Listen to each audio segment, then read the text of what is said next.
मेरी भी हफ्ते में 3-4 टाइम्स बात हो जाती है. Yours every 2-3 days, 2 days. Same with me. Yeah. Rabe did not hear the discussion. That's why he has not answered yet.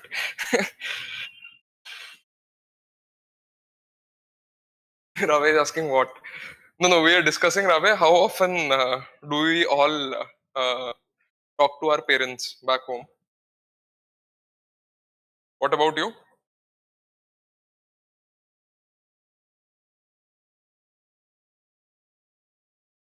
Rabe talks daily. Good.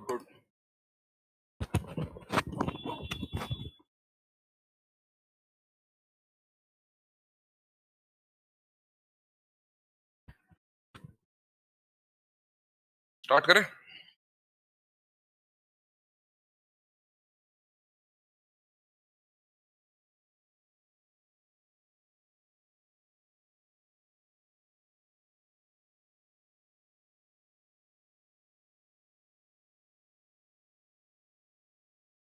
See, in union,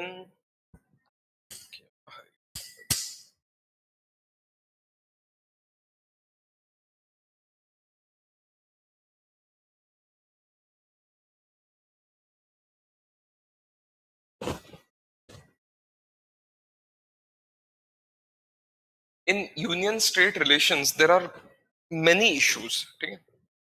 And all the issues we won't discuss under only one topic. We'll keep discussing in new things. Okay? For example, if something we miss out, we'll keep discussing those things in the subsequent topics. Because from now on, everything in paper 2 will be interrelated. Yeah. For example, if we study finance commission today, after 3-4 classes, we will also discuss finance commission again when we are talking about Panchayati Raj institutions. Okay? So topics now will be a lot of mix and match. So you just do not uh, restrict yourself into topics. Only see themes and issues, and then what do is you shall we do that exercise once?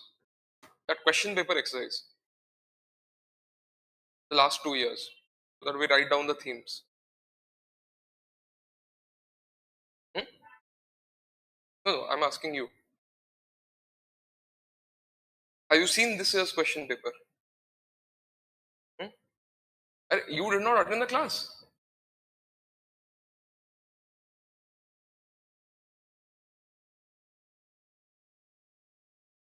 Rabe, you tell. You have the veto.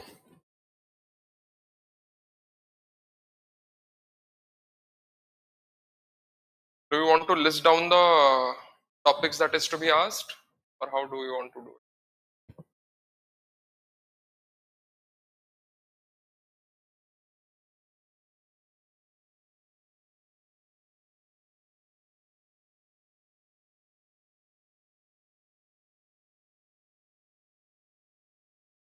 देखते हैं.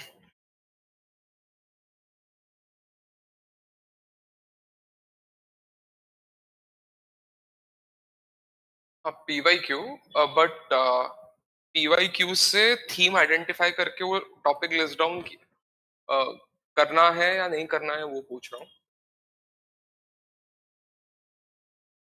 और you will do on your own, that's what I am asking.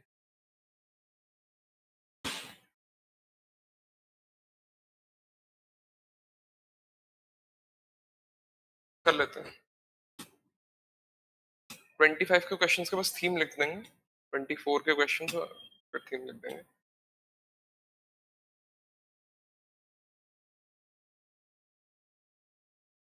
हाँ, ये कहाँ की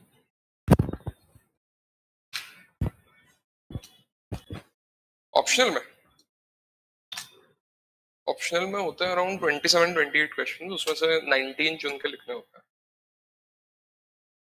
क्या लिखना है?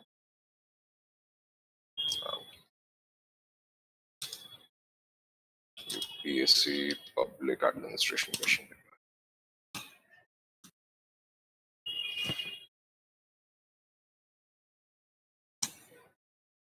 3 वाला एक्सरसाइज एक बार कर लेते हैं, because it will be more clear to you.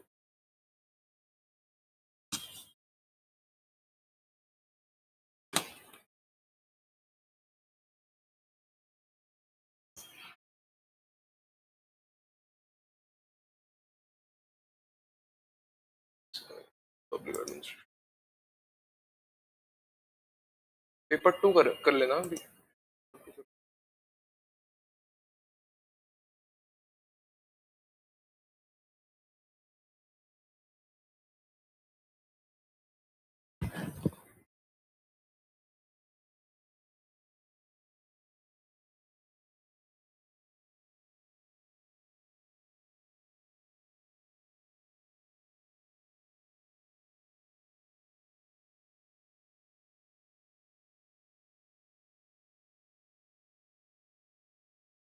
So you write down the themes, name of the themes, so that you yourself have an idea that from where things are being asked. Because paper 2, it is much more important because we tend to get confused where to start, how to end, things like that. Because we only depend on the class, some things you might miss out.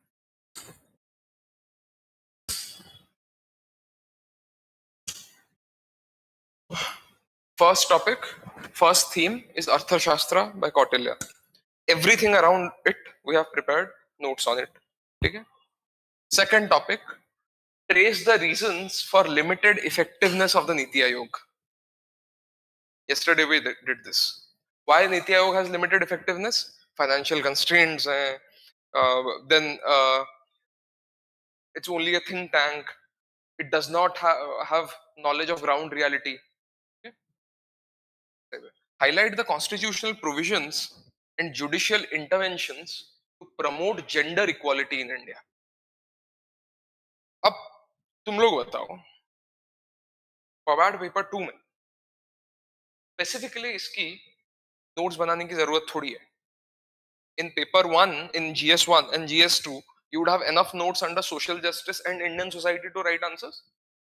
That is why paper 2 preparation is also very much important, because for you, because I in class cannot start teaching you judgments, but those judgments you will have to quote in your answers in public administration paper 2. Because if I start teaching judgments, things will be very lengthy for you also. Okay? In contemporary times, the district collector should prioritize teamwork over hierarchical structures. Okay? So district collectors and the kind of work it does, it becomes a theme. Examine the significance of field organizations in enhancing policy implementation of projects like MG Narega and Swachh Bharat Abhiyan. So, when discussing this year's question paper, the 2 classes we took for discussing this year's question paper, in that we did discuss these kind of questions. See, field organizations, field organization will study under things such as district administration, panchayati raj institutions, urban local bodies will study. Will study this under police administration also. Okay? Will study. So while studying it, we won't prepare a specific note that okay for these projects, how do they work? You need to have an overall idea about how these organizations work and how in implementing these projects the what do you say, the expertise of these organizations, of these field organizations.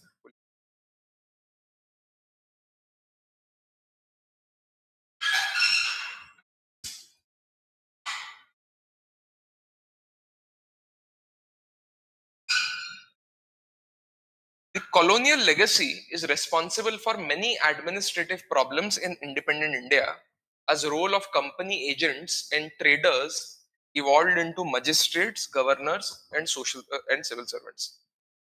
So, company administration we have studied. Whatever they wanted to do, they wanted just to extract as much as revenue as possible. It did not work for anything. So, unit 1, we have discussed these things. So, here it's a 20-mark question. 20-mark question means 4 pages you'll have to write. For 20 mark, you will get how much? 15 minutes? 4 pages, na? 7 minute? Actually 14 minutes. 14 minutes. 14 minutes नहीं लगना चाहिए. एक page तुम लोग लिख ही दोगे कितना? 3-3.5 minute में लिख ही दोगे? हाँ वो तो करना ही है. तो वो तो मैं तुम लिखते ही नहीं हो. अरे नहीं, क्लास में मैं डिस्कस करते तो है क्वेश्चन. सैटरडे शुरू कर देते हैं. हाँ ठीक है, बट आज क्लास में 2-3 डिस्कस करेंगे, वो भी लिखो तुम. Topic of your choice special. Starting वाला कौन सा, पेपर 1 का पेपर 2 का? पेपर 1 का ना, थ्योरिस्ट लिस्ट. हाँ या थ्योरिस्ट लिस्ट. थ्योरिस्ट पढ़ ही लिया होगा अभी तक. फर्स्ट 3 है, तुम लोगों ने सिर्फ वही पढ़ा है. तो ज्यादा फोकस है. ठीक है.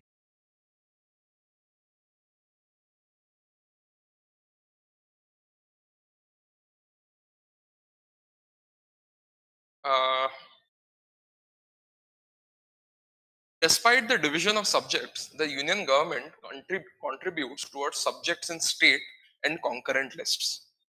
Discuss its pros and cons in light of fiscal federalism. आज यूनियन गवर्नमेंट और क्या, हाँ फिजिकल. अब आज हम एक चीज पढ़ेंगे, something called the finance commission. Finance commission क्या करती है ना, फाइनेंस कमीशन के अंडर ये आएगा, but it's a much more broader thing, something called grant in aid. So what the union government does, it gives out some money to the state government to do their work. Whatever the state governments are responsible for example, agriculture. Union government is giving out some money for agriculture. So it gives to the state government for agriculture, and state government does that job. Agriculture is not in the union list; it's in the state list. So only state can make laws on it. So union only gives grants. In these grants, they can be tied grants or untied grants. Tied grants are whatever the union has said, you can only invest that money in that way. It is tied to the conditions that union has given. And untied are, these are the money you can use wherever you want to use in agricultural sector. Okay? These are the issues that we'll study under finance commission today. Fiscal federalism उसी के under आएगा. Divergent political interest and financial constraints hinder the spirit of cooperative federalism. Now, cooperative federalism, you all conceptually understand that states are cooperating with each other, with the union, and they are creating something. Divergent political interest and financial constraints hinder the spirit of cooperative federalism. Now, tell me, have we done GST yet? Or GST Council? We haven't, ना? ठीक है, GST करेंगे, GST state के under करेंगे.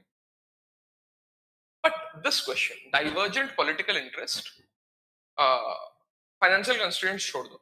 Divergent political interest hinder the spirit of cooperative federalism. क्या मतलब इस question में? और क्या पूछ रही है और क्या लिखेंगे हम इसमें?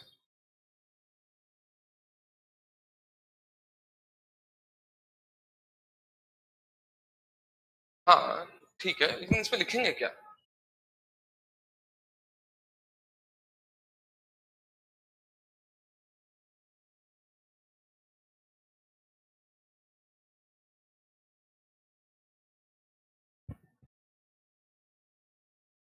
What are these different interests? Divergent political interest.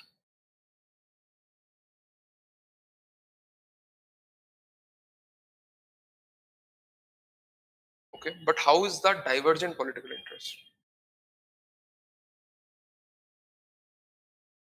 First thing is that the major part you will start with your answer is how, with the coming of regional parties, their own agendas are much different than national parties.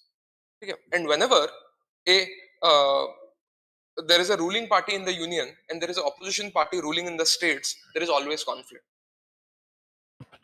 Divergent political interest. So example we'll take of Punjab, example we'll take of Tamil Nadu, Bengal, how conflict with the governor also happens, things like that. So these are divergent political interests. So Delhi Assembly under Aam Aadmi Party, it wanted to do something, but the Lieutenant Governor was stopping a lot of things to be done. These are what divergent political interests. And financial constraints. Of course, we write things such as whenever we study GST and GST Council, we'll study the difference between them. Sorry, we'll study what are the challenges that is coming out of GST and devolution of funds. ये finance commission में आज पढ़ेंगे. आज finance commission इसलिए बहुत important है. Finance commission is one of the most important topics under paper 2. Finance commission में जो पढ़ेंगे, जो समझेंगे, it will apply to lot of your understanding. So, cooperative federalism, fiscal federalism, these are the themes. Okay? और ये themes repeat होंगे. 24 का भी पेपर देंगे, देखेंगे तो ये themes repeat होंगे वहां पे. While the Constitution offers a strong framework for decentralized and accountable governance, the real test lies in how institutions, civil society, and citizens uphold constitutional values in practice. Examine. It's a 20-mark question. While Constitution offers a strong framework for decentralized and accountable governance. Constitution ने decentralize कर लिया. 73rd, 74th Constitutional Amendment भी हो गया. सब कुछ 3-tier structure बन गया. सब कुछ बन गया. The real test lies, however, in the institutions, civil society, and citizens uphold values in constitutional values in practice. Now, what are these constitutional values that it is talking about? This is the first or second class in paper 2A2 or second, third class paper 2. What are these constitutional values? Rule of law, yes. Democracy. What else is written in the preamble? Hmm. Then, ठीक है. Justice, liberty, fraternity, yes, equality. List down these values in your mind. फिर देखो कि while constitution is offering these decentralization and accountability governance, how is the real test in reality, how these things are failing and where all is it succeeding? Against these values in your mind, just compare and contrast these particular questions, because it's a 20-mark question. For 4 pages, every value you give half a page or one third of a page, then you make it more comprehensive. So you'll have to break down these questions this way. What is the theme here? Constitutional values, decentralization. So, as I told you, na, there is no topic wise distribution in paper two. It's actually themes that we need to understand. इसको कौन से syllabus के कौन से part से उठाओगे बताओ? सब कुछ तो पूछ लिया है इसमें. हम्म? हाँ? That's why GS2 knowledge is very much important. Study GS2 very well. Because if I combinedly teach GS2 and public administration, it will take me 4-5 months only in paper 2.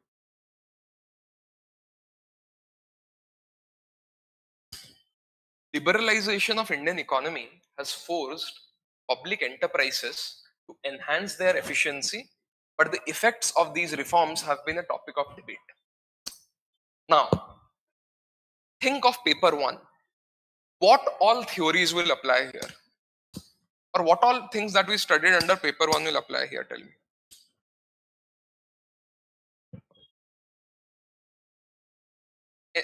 New public management will apply. And then what else will you write? NPM se to, you start your answer as an introduction that with these NPM values, liberalization happened and public enterprises are focusing on efficiency. Effects of these reforms have been a topic of debate. What are these effects?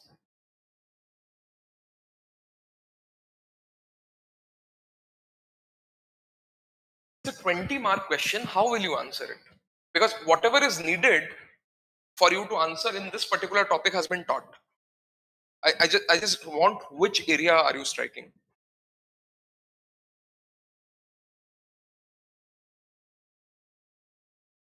Is there some occasion today?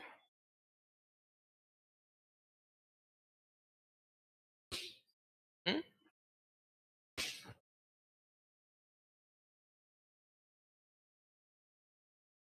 Efficiency बढ़ा है तो expenses कम होगा ना?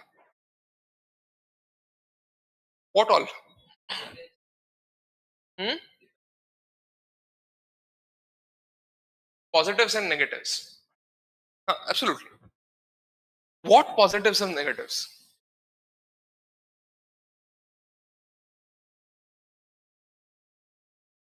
When we write negatives, what are the negatives that we write? Where do we pick the negatives?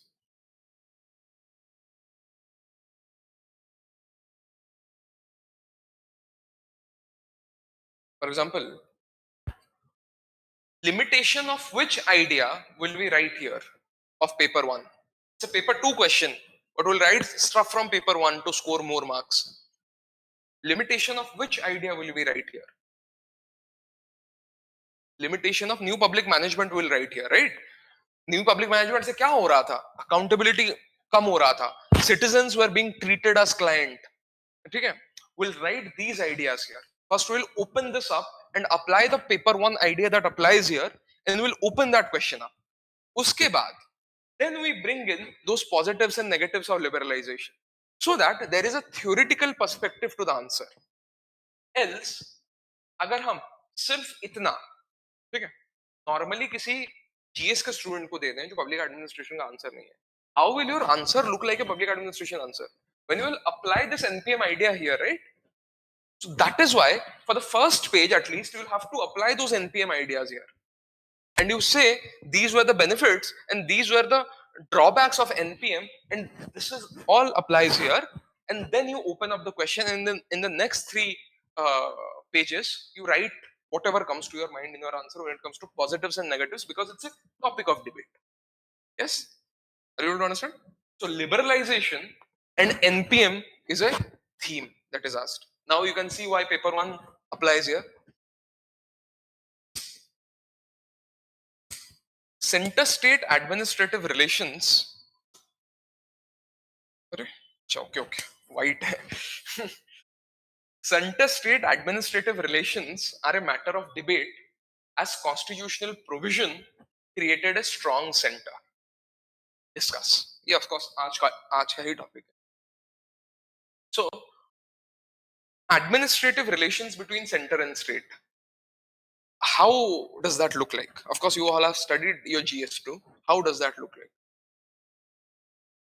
Yes, Rabe, job insecurity is one of those problems uh, with liberalization and privatization of PSUs. One of the aspect is that also. So it reduces the welfareist nature of the economy and makes it more market oriented.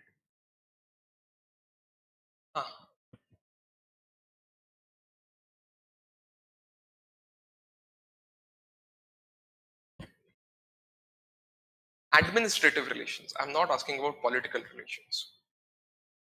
What the administrative structure that is working.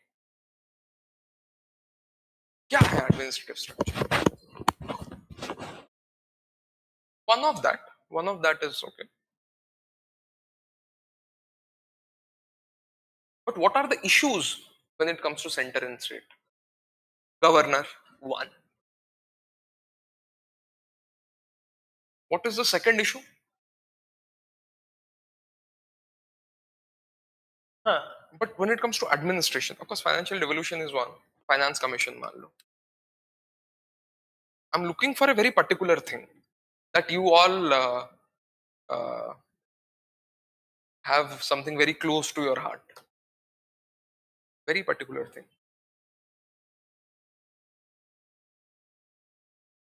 Administrative relations, all India services. All India services are very much important, right? So all India services, governor, finance commission, uh, center controlling the devolution of finances to states, these are also very much important and are a matter of debate because the constitution has created a strong center. Huh? So how would you start your answer? It's just a 10 marker, very small answer you will have to write, 2 pager. How will you start your answer in this?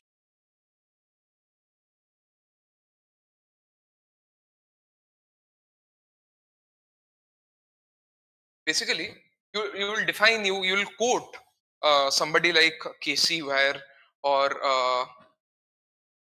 whoever you want to quote, you just write a quote for them that what kind of a union is India. It's a indestructible union of destructible states, things like that. Use those jargons as introduction and then dive into the question directly. That what are the matters of debate in these administrative relations? You mention all of them and how they create some problems regarding this. So here you write a very GA specific answer. You can write these things very point wise.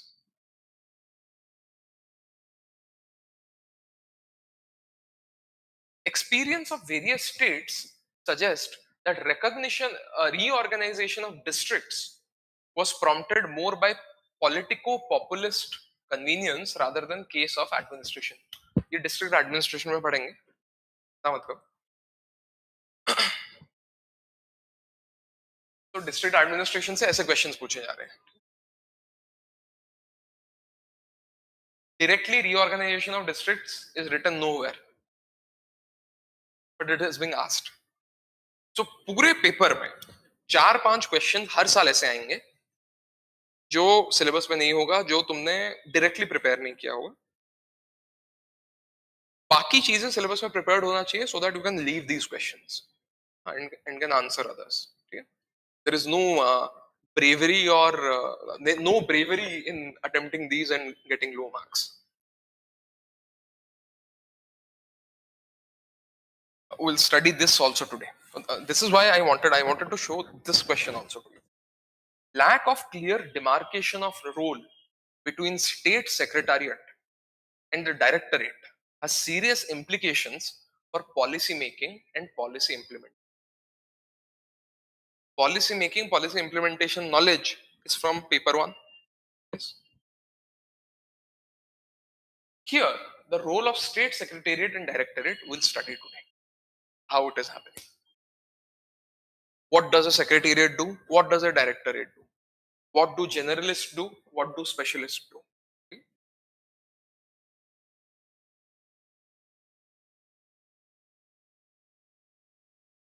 Tomorrow's class, yesterday's class, decentralized planning in India signifies a shift from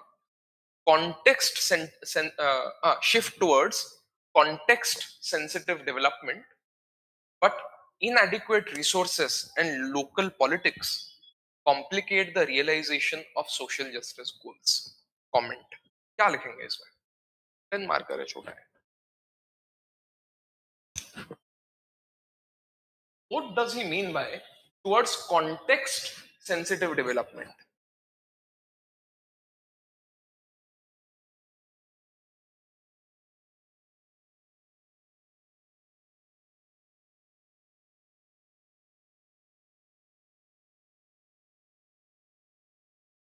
What is the meaning? Simple meaning of context sensitive development.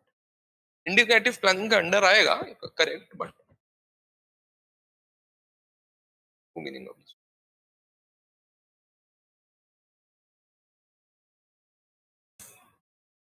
सही कह रहे हो, but or because see, in questions you will come across words, everything.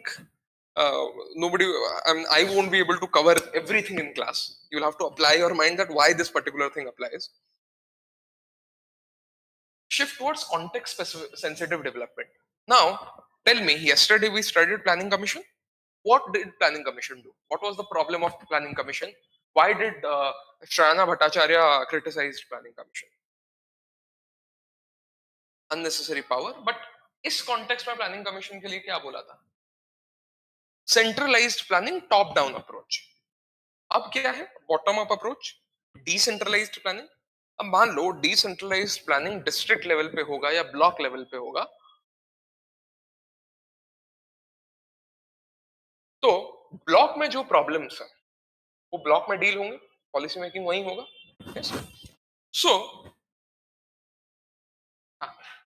Now planning is more at a decentralized level, and at that decentralized level, whatever is the context, if context in Marathwada is lack of water and food insecurity, policy making उस level पे होगा.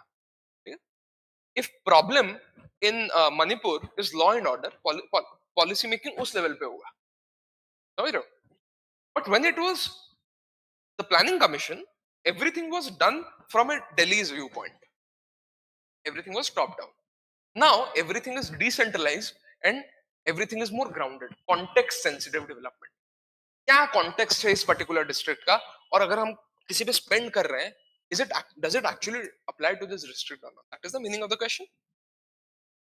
Signify this shift towards context sensitive development, but inadequate resources in local politics complicate the realization of social justice goals. Of course, we'll study some aspect of this under district administration and Panchayati Raj institutions, that there is a lack of money with these Panchayati Raj institutions. There is a problem of funds, functions, and functionaries. ES2 also, you might have heard this, that they do not have a lot of funds with them. They do not have actually people who can work and carry out these functions with them, and they do not have jurisdiction in a lot of matters. Even though constitution has given them, state government has not devolved those powers to them.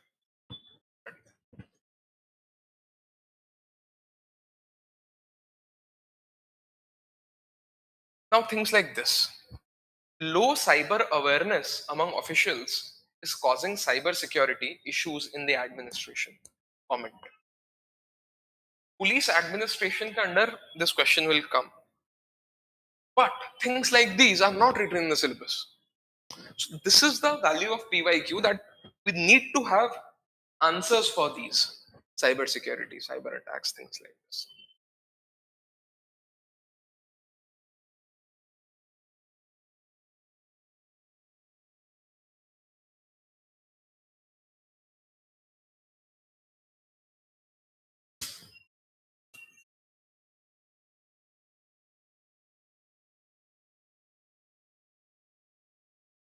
Low cyber awareness and low cyber awareness among officials is causing cyber security issues in the administration. Comment. Now, whenever it is saying comment, it is open to you to have a particular viewpoint, but you will have to come to a balanced conclusion at the end of the day.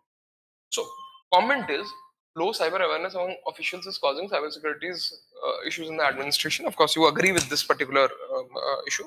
That, of course, when it comes to training, we'll study something called civil services reforms and civil services training, capacity building, things like that. We'll study.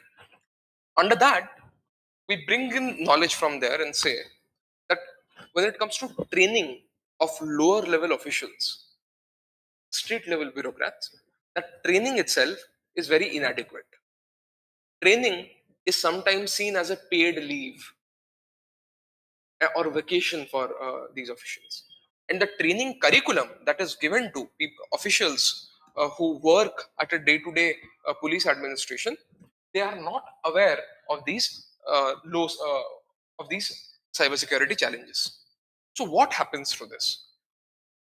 What happens is, whenever these challenges start, or people face these challenges, people are of course not aware, the bureaucracy is not aware, so there is a lack of avenues for people to go to get any kind of, what do you say, any kind of relief. Okay? Similarly, because administration does not have this what do you say, expertise, that means this law and order issue goes unchallenged. That's why over a period of time there are particular guilds of these cybersecurity criminals operating in the outskirts of Delhi, cities like Kolkata. They are operating, and they are operating at a large scale. So they are impacting, for example, uh, in Western Europe and US, the senior citizens there are getting affected because cyber criminals from our country are doing all of these things. They're taking money away from them. So, cyber security issues, because it is rising, it is very much required that administration is trained for this. Okay? Causing cyber security issues. और क्या क्या लो cyber awareness से हो रहा है, और कैसे cyber security issues बढ़ा रहा है ये?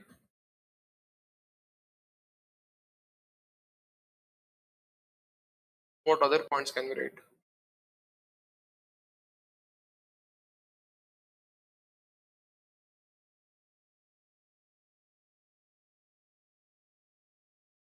ये भी लिख सकते हैं.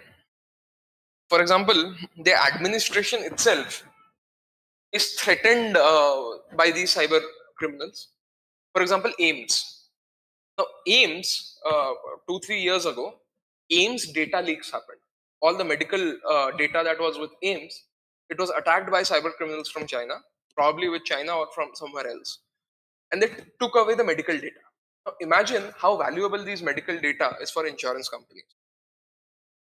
So these things, uh, so administration itself, and if we open this up sectorally, cybersecurity issues in every sector, if we open up, for example, healthcare sector, this is happening, education sector, this is happening, stock markets are getting affected by this. Similarly, defense industrialization or defense companies, for example, government administration, for example, the defense ministry, all the important data they have, that is also under threat. Yes. So this challenges, what do you say, the the geopolitical and uh, the security relations of India, our country. So that means low cyber awareness can have such huge kind of issues in the administration. So, for example, in power sector, there is low cyber awareness. So, in Mumbai, 2 3 years ago, what happened was there were power outages in Mumbai because uh, cyber criminals were attacking the electricity systems. So, discoms have no idea about this, and these are state-owned discoms, state bureaucracies running. So these are the challenges. So, how do you come to this answer? You will have to write again and again and again and again.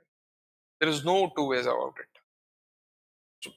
Syllabus of public administration is limited, but there is a downside of this limitation that you will have to write so much so that any kind of questions like this come, you will have to answer.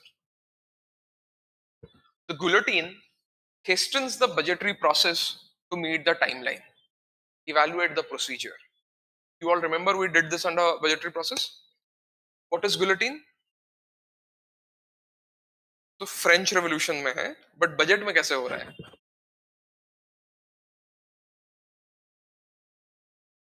हाँ so we'll evaluate the procedure. Is this procedure correct or not? Whatever bulletin is happening, is this correct or not? Of course it's not correct. How do you solve this? So when you say evaluate the procedure, it's a 10 marker, 2 pages we have to write. So first pages will write that why these things are not necessary, unnecessary, and creates a problem in a parliamentary democracy. So people's representatives aren't even discussing people's issues. It is just going to guillotine. We'll discuss why it is a problem because the ruling party is not being scrutinized enough. Okay? Delegated legislation that we studied is being misused. Yes? Whatever the executive is saying, the legislature is just guillotining it.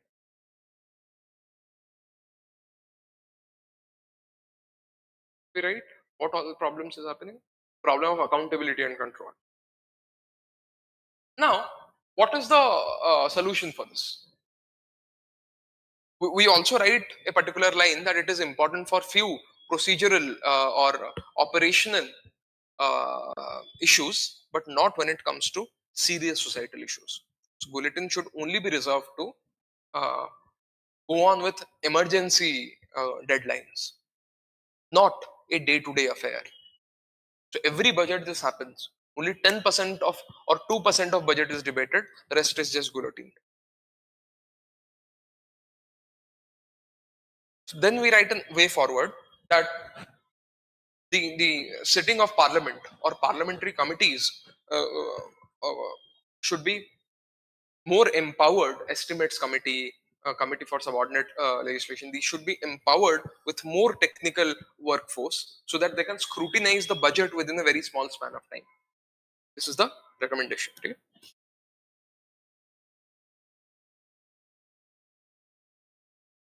New localism.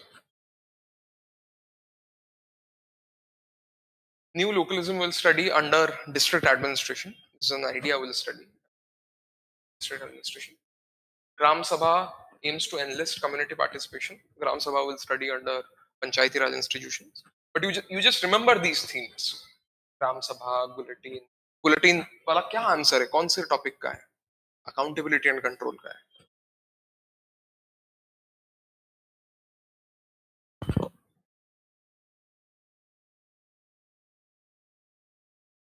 probably in the first class, our first class of public administration, I told you that every year they'll ask about a particular scheme or 1 2 questions about those schemes. So they asked this time about government e-marketplace. So you need to be aware of these schemes. Specifically, जो भी major schemes चल रहे हैं under your GS, you should be very much aware. That's why all your GS knowledge should be applied here. And in the exam, choose these kind of questions. Why? Because these questions are very straightforward.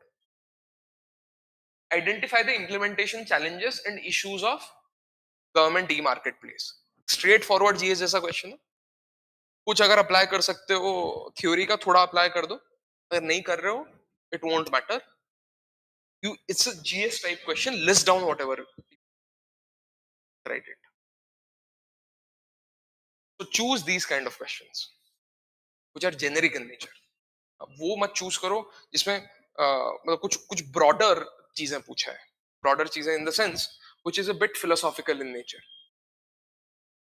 Choose if you have an option, choose such kind of, because you know where to start the answer and where to end it. भाई ये challenges है, ये issues हैं और इतना way forward है. Simply GS type answer. It's much easier to score in these things. CP grams does not effectively address local level issues. Give your opinion.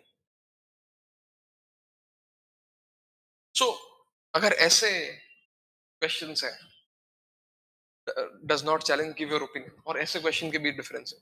Simply choose something like this, which is more straightforward. Here, it is asking CP grams does not effectively address local level issues. Now, CP grams, there is a unit will study CP grams under that. That CP grams is something, if you have some problem with the central government ministry office, you have gone to their office or there is some work you have to do and the office is not working that way or not doing your work, you can simply complain through CP grams. But the CP grams is only limited to the central government offices. But the problem with this is people, day-to-day citizens, they are more concerned or their grievances are more towards local level or state level offices, है ना? CP grams उस बारे में है ही नहीं. That is why it does not effectively address local level issues. Give your opinion. It does not, then you list down. So 20 markers is a huge thing, right? So first you say what exactly. First you answer the question. Every question 20 mark का हो, 5 mark का हो, 7 mark का हो, जितना भी हो. First line, first 3 lines, you answer the question. It does not uh, address local level issues because CP grams is limited to central government ministry, blah blah blah blah blah. 3 lines you write. Then you go and define what exactly CP gram does, what are the problems within it. Then you say that why, where do people's real problems lie, which ministries they lie. तुम्हारा problem क्या होगा कि पास का water department से तुम्हें problem होगा, पास का municipality से प्रॉब्लम होगा, पास का पुलिस ऑफिस से प्रॉब्लम होगा. तुम्हारा प्रॉब्लम ये नहीं होगा ना कि फॉरेन मिनिस्ट्री में जाके तुम क्यों ट्रेड डील इनके साथ साइन कर रहे हो. You don't care.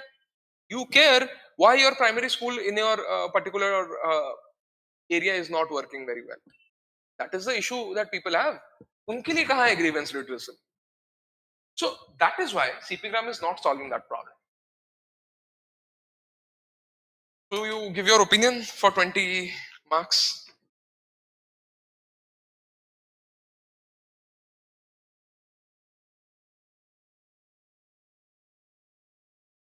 Next question. Do you think Aadhaar initiative has promoted inclusive governance and administrative credibility? 20 mark का है. इसमें क्या लिखेंगे? Whatever needs to be there in the answer, you have already have read it somewhere, or you know the answer to this. Specifically हम ऐसे class में आधार नहीं पढ़ेंगे. अच्छा आधार कार्ड ये होता है, आधार ये करता है. These government schemes you need to know on your own. Do you think Aadhaar initiative has promoted inclusive governance? पहला ये बताओ. Do you think Aadhaar has promoted inclusive governance? How?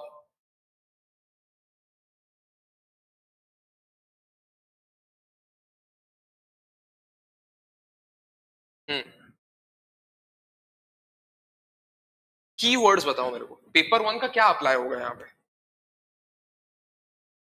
Hmm hmm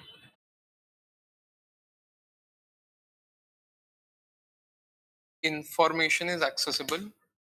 It reduces leakages.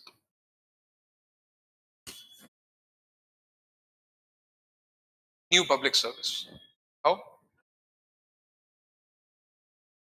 There's another thing you told Jam Trinity, but there is another thing I taught after NPM, post NPM developments. There is a key term that I taught that squarely applies here, and that is why we need to discuss these questions in class at least for half an hour every day.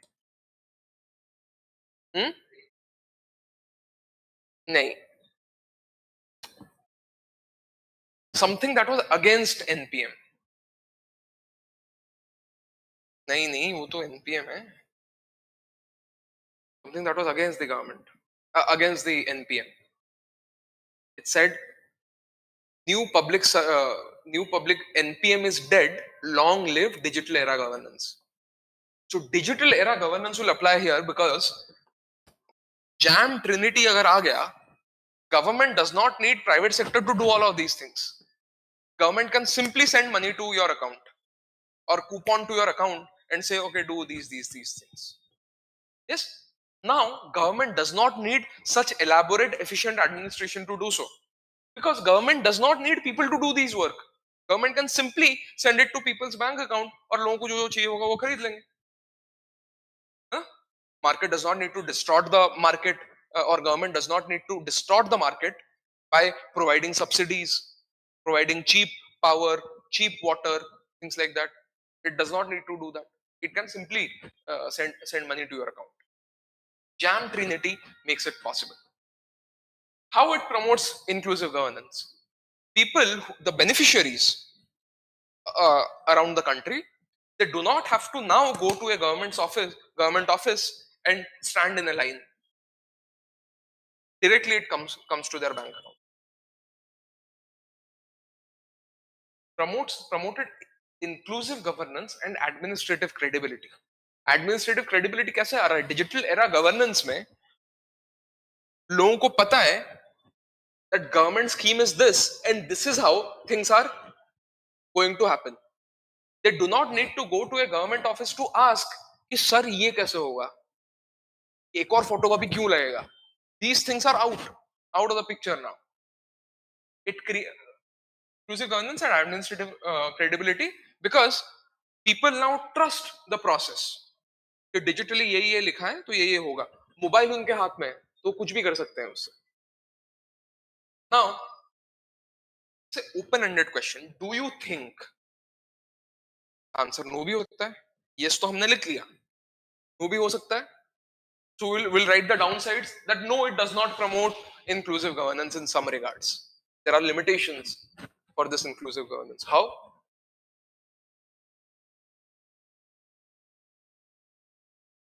How does Aadhaar or this particular thing that we wrote, how does this does not promote inclusive governance?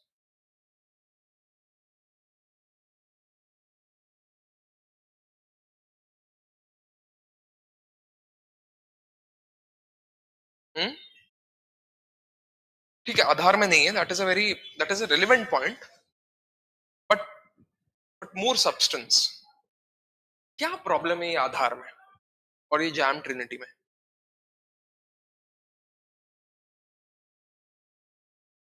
ठीक है. Yes. Privacy and vulnerability issues. ठीक है.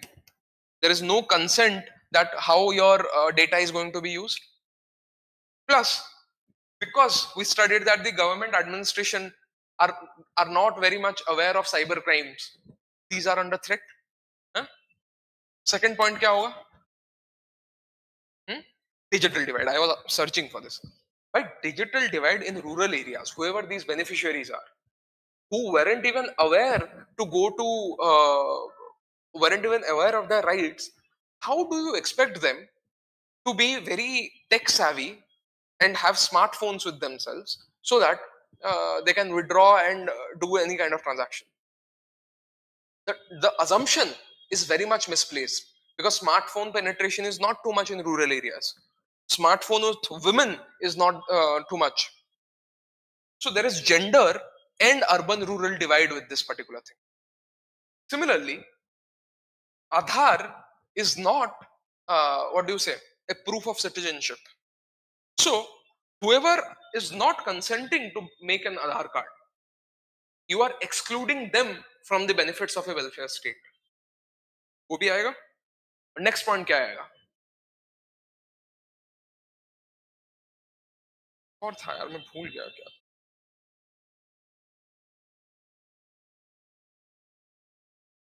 Administrative credibility. हाँ.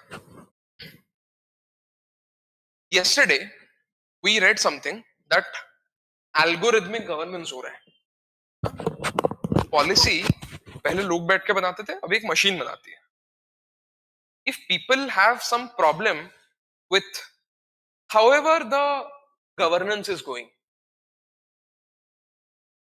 if that government office was located in that local area, people can go there, call the local MLA, get him there, and give the officer an earful. This was an option because people's representative was present in that local area. That representative had control over the officer who is working in this, providing goods and services to people. Now people do not have an option because it is everything is through app. यहाँ का local MLA क्या कर लेगा अगर सब कुछ बैठ के दिल्ली में तय हो रहा है? तो किसी के पास पैसे नहीं आए हैं. पहले ऑप्शन ये था ना कि एमएलए को ले जाके बोल दें कि भाई तुम हमारे नेता हो, जाके कराओ ये काम. There was accountability, there was geographical accountability कि because of the proximity you can go to them and ask for your rights. Now these things are not there. It's yesterday who used that term, governance by spreadsheet. Jean Dreze used that, governance by spreadsheet.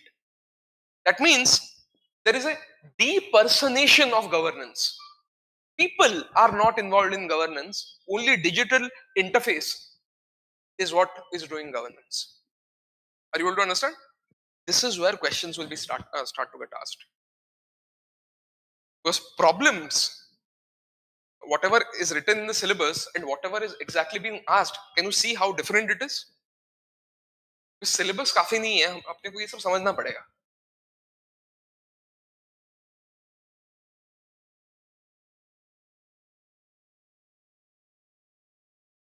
Smart policing and community policing will do law and order के under करेंगे ये वाला.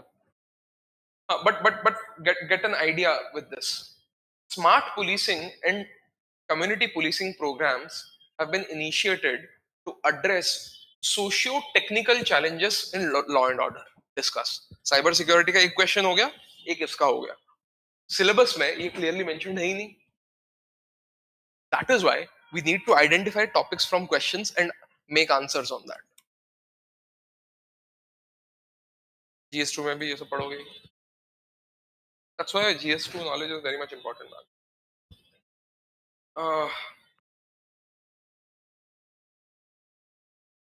से हाँ हाँ इसको साथ साथ पढ़ना पड़ेगा तुमको. GS2 and paper 2 of public administration.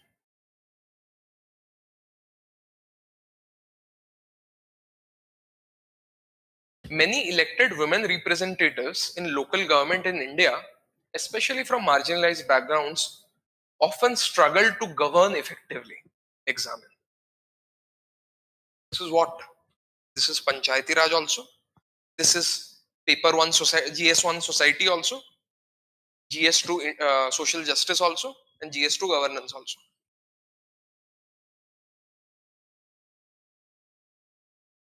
First, your understanding of Indian society should be very clear.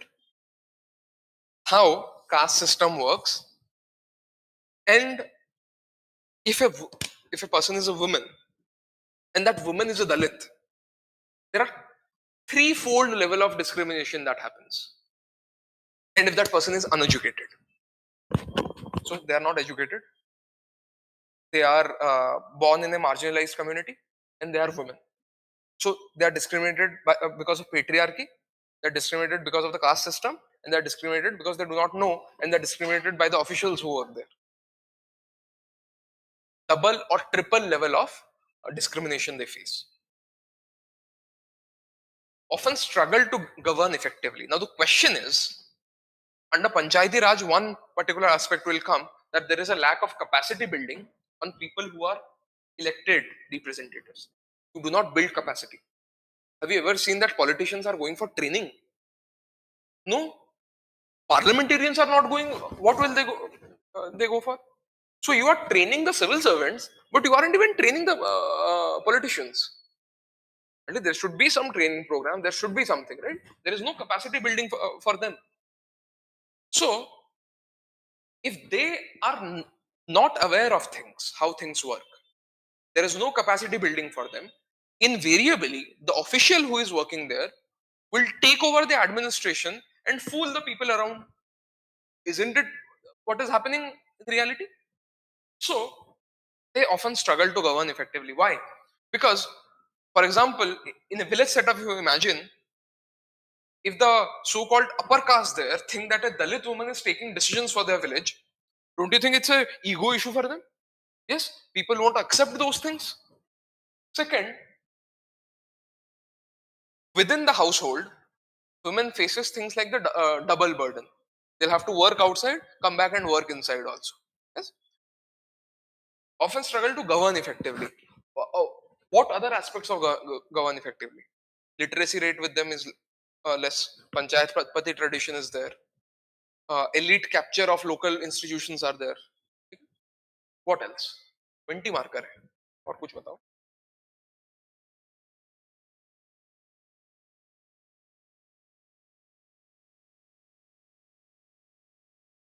Hmm. What else?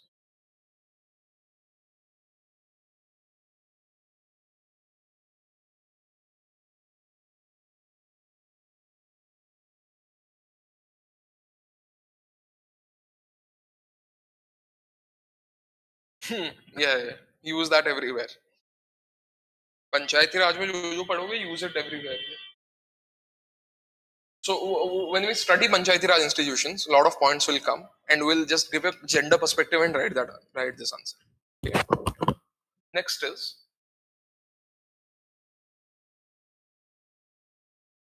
budget is the pivot around which the whole financial administration revolves. Discuss the socio-economic and political implications of budget. We have verbatim studied this in class.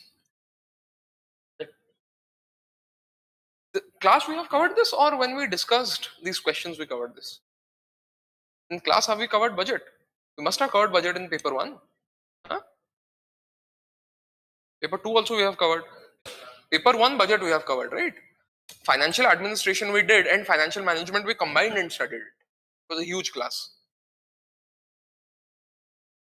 So there are socio-economic and political implications of budget.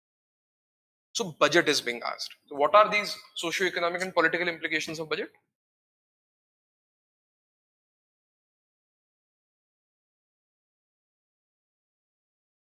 Budget is a tool that is used by the welfare state to promote development. Government now thinks that we will focus more on agriculture, uh, nutrition of girl child, sports among people, things like that. Political implication of budget. Which state is getting more budgetary resources? For example, you might have seen, if there is a coalition of parties that is ruling, so the coalition member, wherever they are ruling, in whichever state, they'll get more central allocation of funds. Those things. And what all other political implications? So, if a particular election is coming in a particular state, for example, UP elections are coming. So this year's annual budget will invariably give a lot of money to UP, so that the ruling party at the center wants the people from that state to vote for them. That is also a political implication. What other political implications can? Go to the preamble, think whatever values are there and how budget fulfills that values. Start thinking like this, because things such as the preamble have a ready-made set of uh, what do you say, template how to answer. You just have to apply those values here, or apply your knowledge to these values.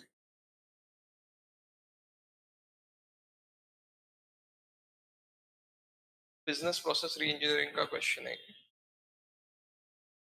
Have we covered business process re-engineering? We haven't, no? आगे है.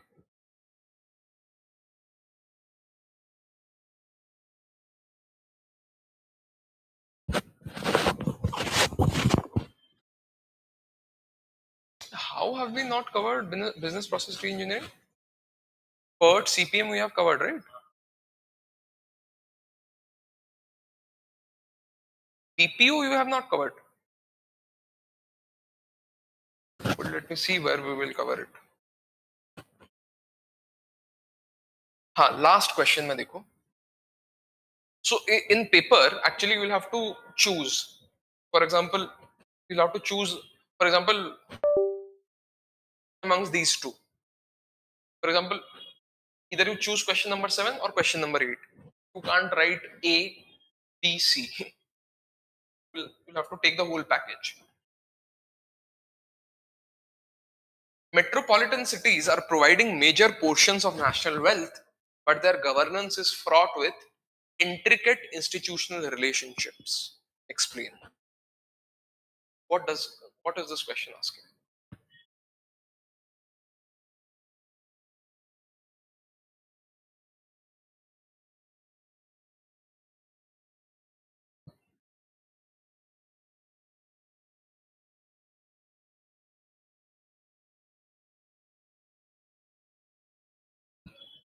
एक point है, ठीक है, इसको local government के under हम पढ़ेंगे. Don't worry. आता नहीं है because I haven't taught you this. Training capacity building में उसमें पढ़ेंगे. बट हाँ, इसको देखो. Artificial intelligence has emerged as an innovative tool in disaster management. Disaster management के अगर तुम टॉपिक में जाओगे, कहीं ये नहीं लिखा है. सिंपली लिखा है disaster management. So this was the point of this exercise, that क्या सवाल पूछ रहा है और कहाँ कहाँ से पूछ रहा है. Start with today's topic, man. So start an exercise of looking at few of the questions every day. Just look. सोचो कि क्या पूछ रहा है, क्या क्या अप्लाई. अगर लिख भी नहीं रहे हो, सोचो इस बारे में. Because in public administration, it's very much required that you understand these things.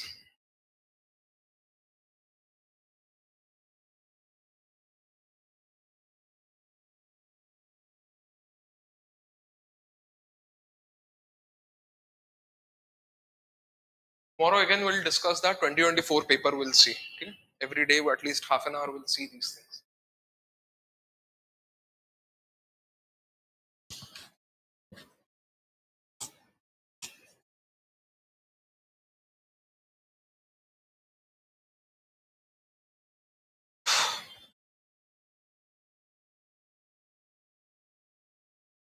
Indian Constitution establishes a federal system with a strong unitary bias. The relations between union and states are foundational to understanding the public administration in India and can be divided into three categories: legislative relations, administrative relations, financial relations.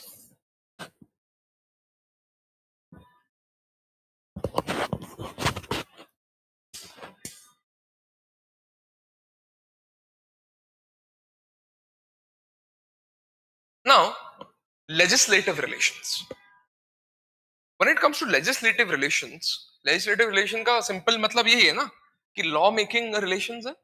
Law making कैसे divided है? Parliament,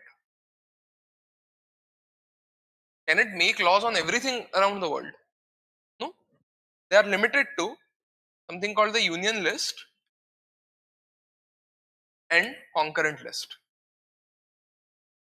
Union list and concurrent list. State government, state list and concurrent list. These two things you all understand? And anything out of these lists, who will make laws on it?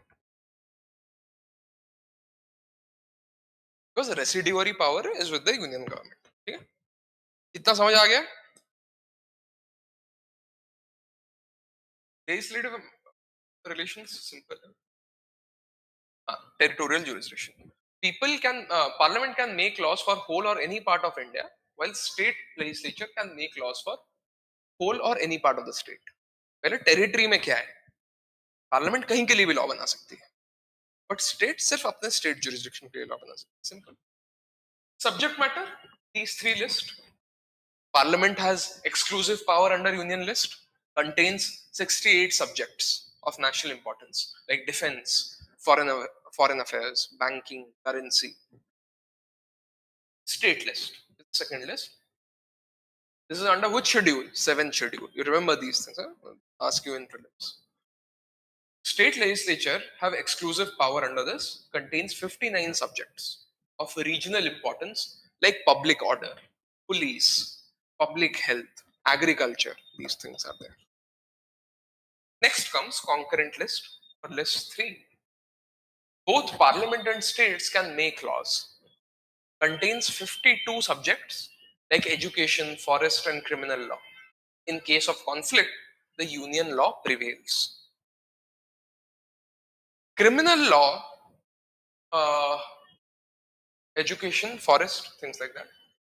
Why? Because there is a specific need. There is a specific need for some states might have some specific needs under these topics, such as education.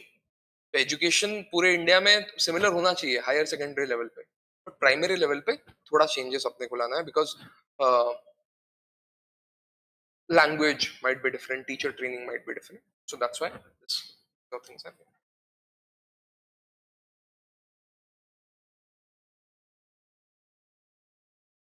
Now there is a center has a bias. Uh, that means the constitution is biased towards the center in giving it more power.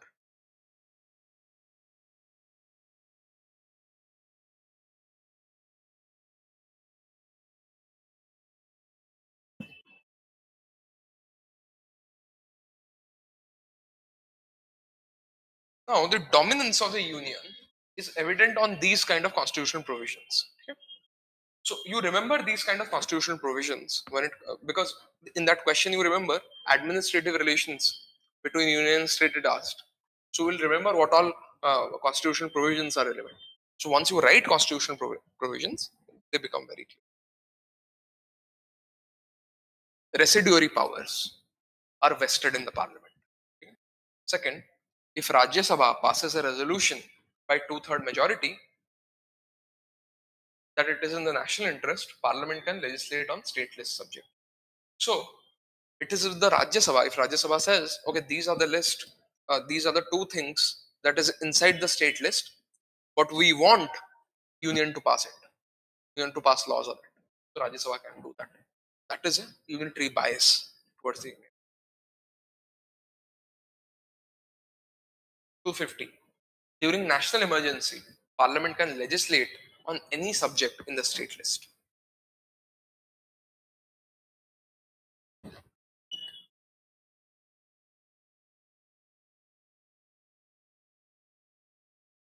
(252).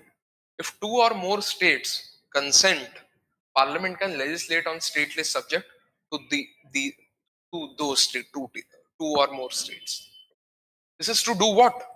This is to, for example, create a more unitary policy among states, more common policies, and use the lawmaking expertise of the parliament. 253. Parliament can legislate on any state list matter to implement international treaties or agreements. So, if there are certain treaties that we sign with some other country or any kind of group of countries like the European Union, and we want to give it effect within the country, Parliament can very well make laws on it. So you can effectively see in a globalized system, if Parliament signs a particular international agreement or treaty, And of course, these treaties are very broad based in nature. For example, sustainable development goals. That means to give effect to sustainable development goals, Parliament can legislate on a lot of matters because sustainable development goals cover everything that is there to for welfare state. So this gives Parliament significant amount of unitary powers within the Constitution. So you remember these kind of articles. Okay? Basically, these articles all are fodder points. We'll study this under different various issues because governor is a separate topic altogether. Uh, because in administrative relations, we'll study these governor and all of these things.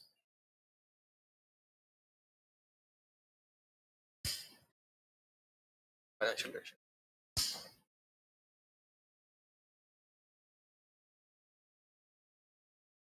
Administrative relations.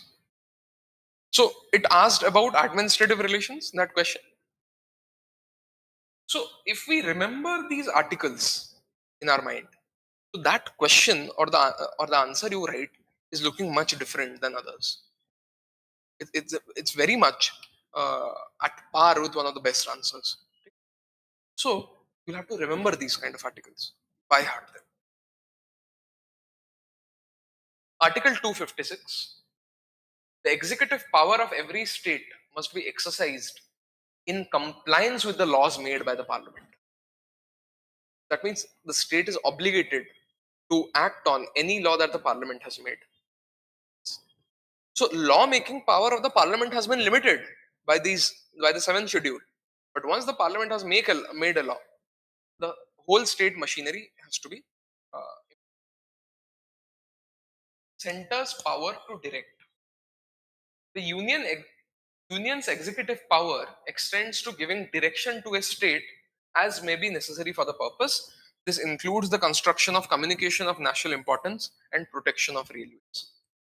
This particular uh, producing this particular article in the constitution. So, if the union wants to do anything, for example, communication and railways, why these two terms are used? Because if center wants to lay down a communication line or lay down a railway line or for railway to operate, that means state administration also has to work for it, right? State has to provide protection.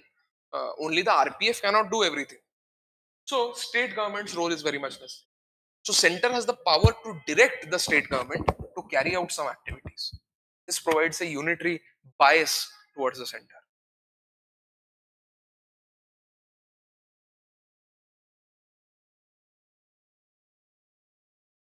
Article 265. If the state fails to comply with any direction from the union, the president can hold that a situation has arisen in which government of the state cannot be carried on in accordance with the constitution, paving the way for president's rule. Basically, whatever direction the center is giving, union is giving, if the states are not following those instructions, presidents can president can bring in president's rule. That is the amount of unitary bias that there is. Hmm?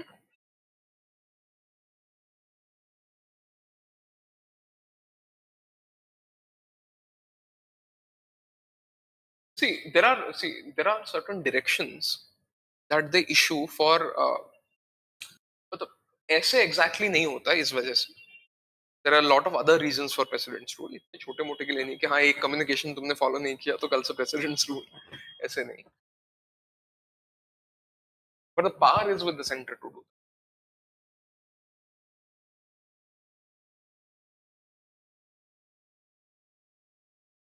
No so what happens is center is giving certain directions ठीक है and that direction is necessary for carry out of things if state does not agree and center tries to implement it and state forces against it that means president's rule can come okay?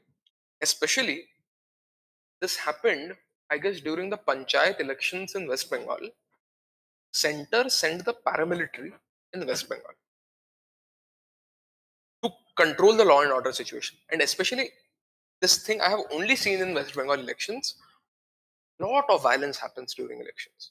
Uh, when the West Bengal elections happened, assembly elections happened, if you read the NHRC report after that, you will find instances that are so gory in nature because of the violence that has happened between parties, especially between Trinamool Congress and BJP.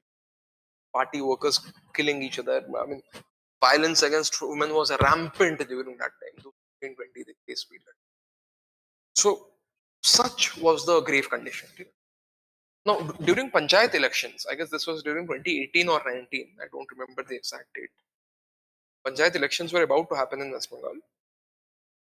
So, what happens in West Bengal is um, uh, the TMC gets accused of capturing the booths, and lot of violence happens. So, the union government sent the paramilitary there so that paramilitary, being a national force, it will take care of a lot of it will take care of the law and order, because the state police is in the hands of the state government, of the ruling party, and ruling party is accused of booth capturing.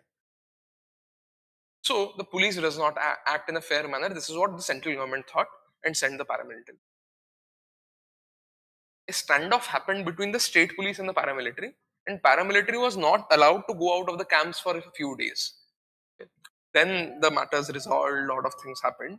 But of course, these are the grounds. In actuality, it looks like this. Now imagine the state is not allowing the paramilitary to go. Are you are West Bengal? I mean, you are India first, then you are West Bengal, right? So you'll have to give these, because see, whatever the center is doing in this regard, okay, I'm not saying center is correct every time or not passing a value judgment, any of it. But these things are very much important for law and order issues, because people of that area will suffer, and people who are in the paramilitary, they do not even come from that area.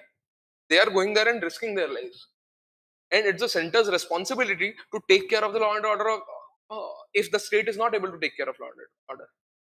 That is why at that time a lot of standoff happened between the Trinamool Congress and the central government.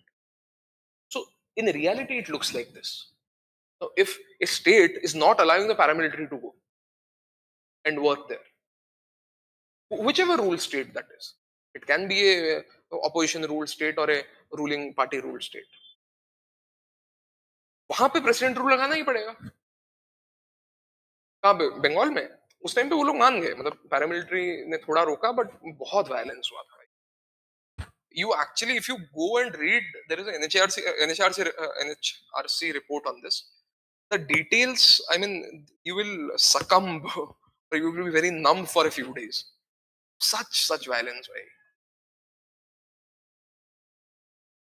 वो सब तो ठीक है, तुम fake Aadhaar card, voting voting जो भी welfare लेना है लो, but the violence is significant.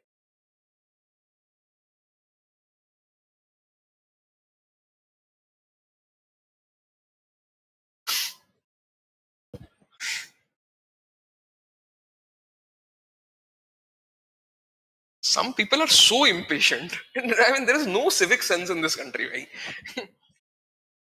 All India services. So, all India services,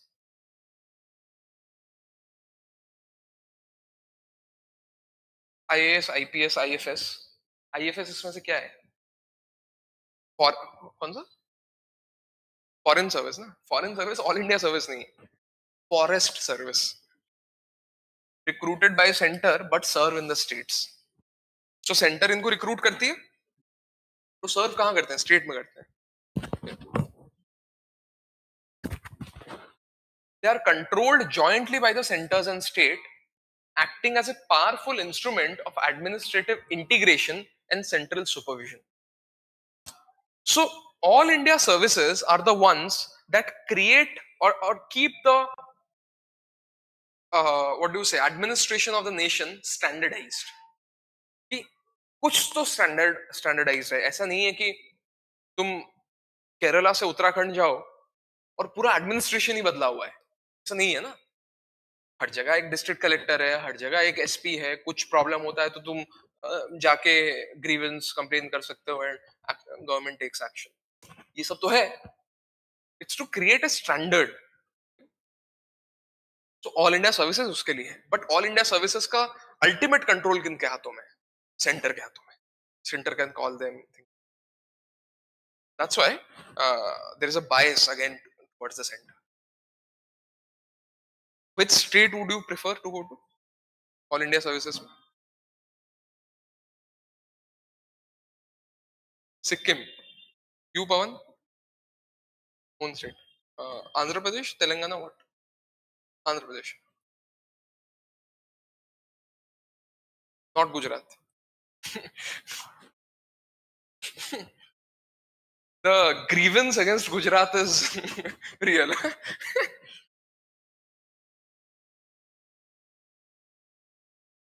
Deployment of forces. हाँ, यही तो है. Center can deploy central forces in a state to maintain law and order even without state's consent.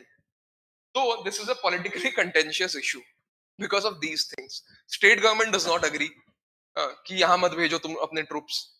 Center कहती है because you guys are not working very well, so center sends it. See, use of paramilitary is done very rarely, especially in occasions like West Bengal.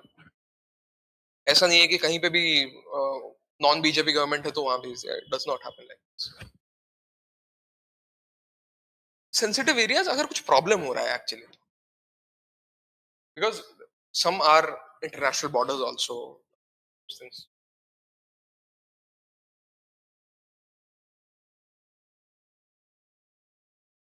the second ARC yesterday told to uh, make this more powerful, make this more resourceful, interstate council, so that a lot of all of the states can sit here and discuss whatever the issues are.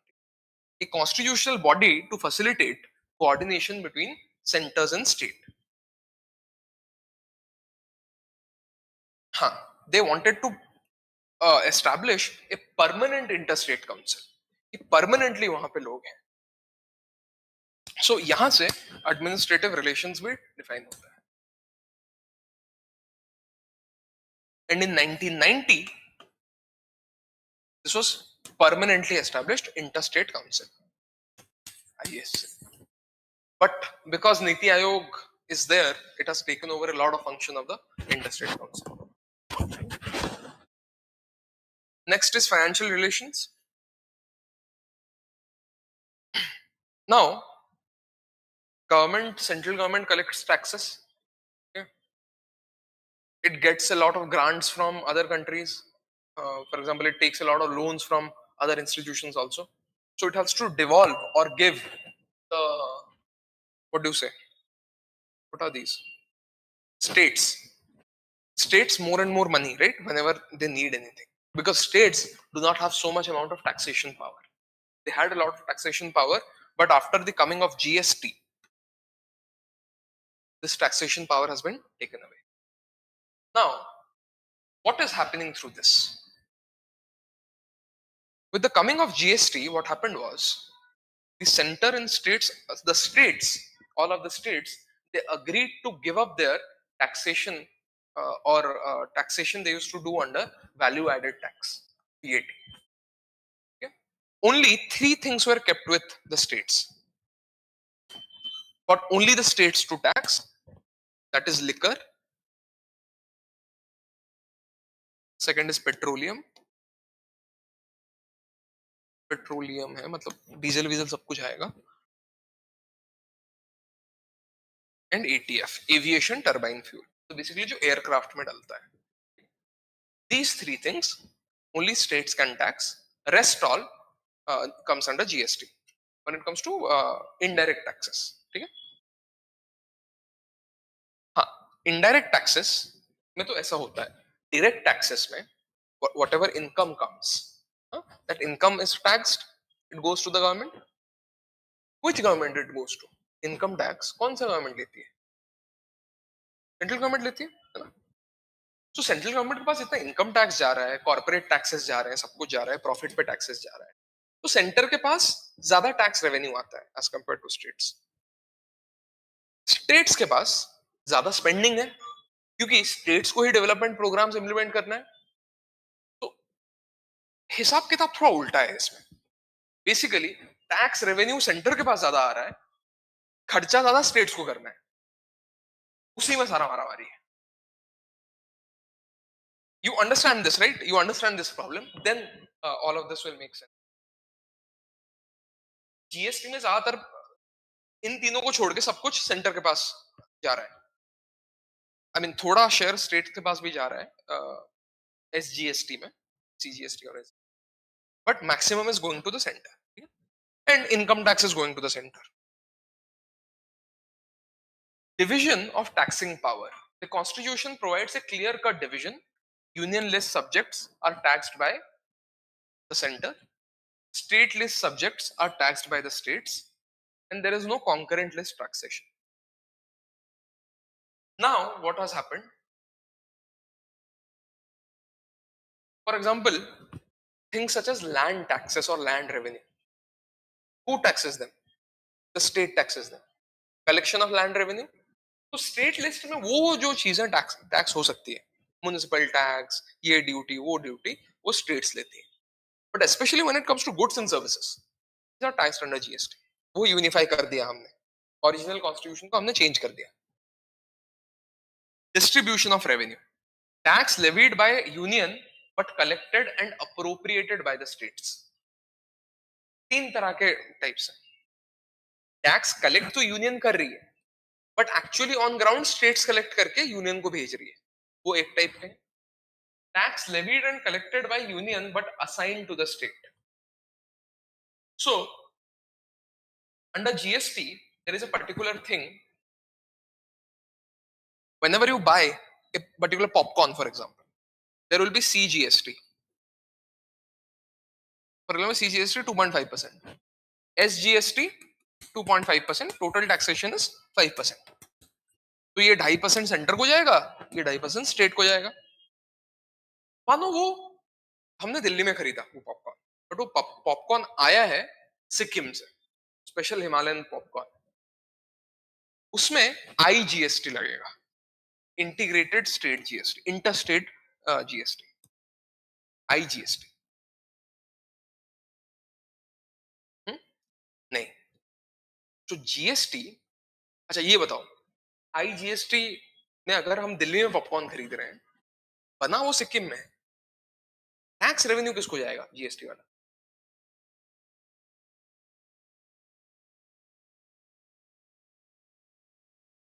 Centre को ही जाएगा. बताओ, IGST inter state commerce पे किसको जाएगा? GST Delhi को जाएगा. Yes, because GST is a destination based tax. जहां चीजें खरीदा जा रहा है वो टैक्स वहीं पे होएगा जहां फाइनल प्रोडक्ट खरीदा जा रहा है.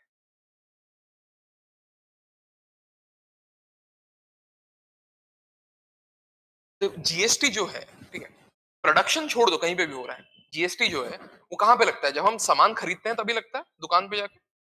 हाँ? जहां खरीद रहे हैं वहीं लग रहा है. इसलिए वो सिंप्लीफाइड रेजिम कहा जाता है कि हमें नहीं फर्क पड़ता कहाँ पे प्रोडक्शन हो रहा है, हमें बस ये फर्क पड़ता है जहां वो फाइनल गुड तुमने खरीदा है, जिस दुकान से, दुकान जिस स्टेट में है उस स्टेट को. That's why when GST was about to come, Tamil Nadu was very much against this, because Tamil Nadu is a very much industrialised region, and they do not, they produce much more as compared to what they consume.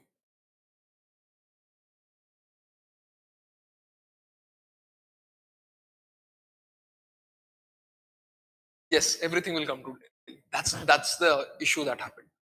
For such kind of things, the government said for the next 5 years, whenever the GST was implemented, for next 5-6 years, whatever less money that Maharashtra is getting because of this, we will give you that money. Okay? Center will compensate, but पैसा दिल्ली को ही जा रहा है.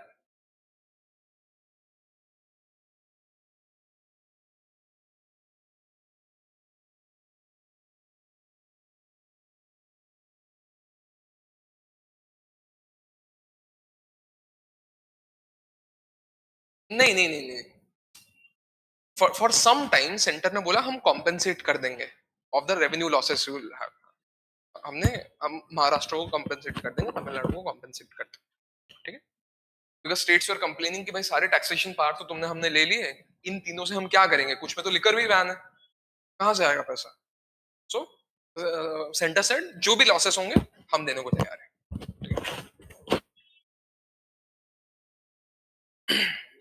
हम्म, ज्यादा भी होता होगा। See, I mean this was the problem inside it, but it solves a lot of problems. GST में पूरा पूरा समझा नहीं सकता, it will take an hour, but GST solves a lot of problems. But you don't have to worry about Maharashtra. Mumbai consumes enough. Yeah, yeah, yeah. You're from Maharashtra, I believe. Family is from Rajasthan. That's why Rajasthan or Maharashtra. Okay.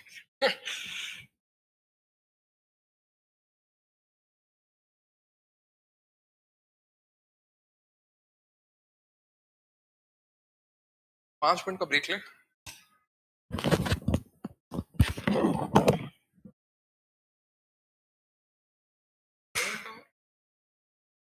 You are busy.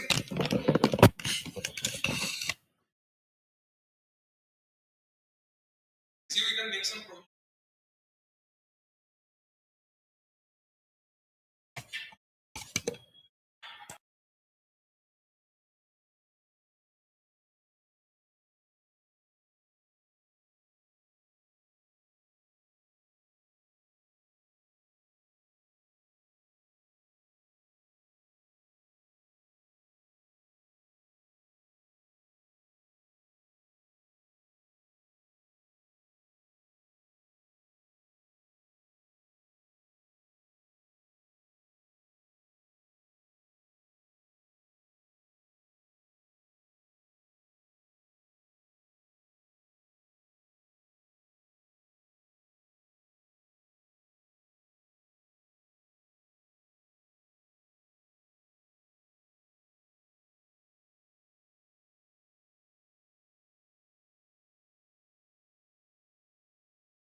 हाँ, inter state trade में tax कैसे हो रहा है समझ गया तुम लोग. Tax levied and collected by union and distributed between union and states.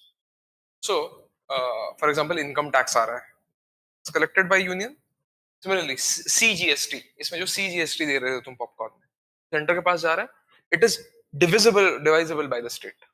State को, states को, it's a part of divisible pool of taxes. Remember, divisible pool of taxes. There is a pool जो divide होगा states में, और center भी थोड़ा कुछ लेगा उसमें से.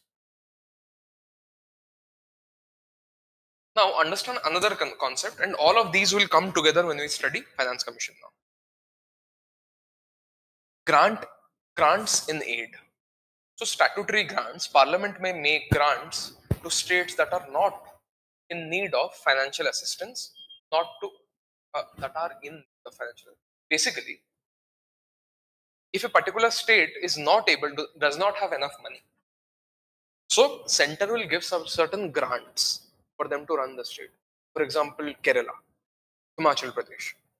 Their own revenue is much less as compared to the spendings they have. So that's why center will give a lot of grants to these states. Center gives a lot of grants to these states.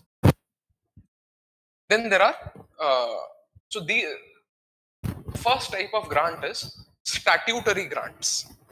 Statutory grant means it is there or is determined by the Finance Commission. There is a Finance Commission that sits under Article 280 that determines how much money should be given to whom. Finance Commission is an issue. We'll study Finance Commission today.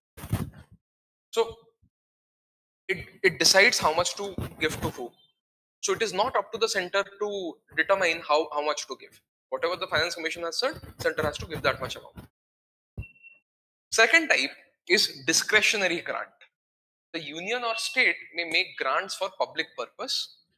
This was the route used by Planning Commission to fund state projects, often criticized as a tool to undermine the Finance Commission and promote central dependency. So, it is the discretion of the state or the union to give some money to the state for any kind of purpose under state list.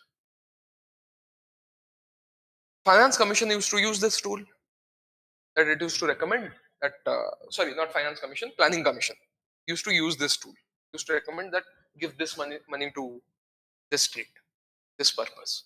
That is why chief ministers used to go to the Planning Commission's office once in a while, just to please them that their state should get some grants. This was the problem.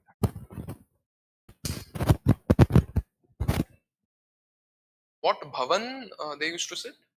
Yojana Bhavan.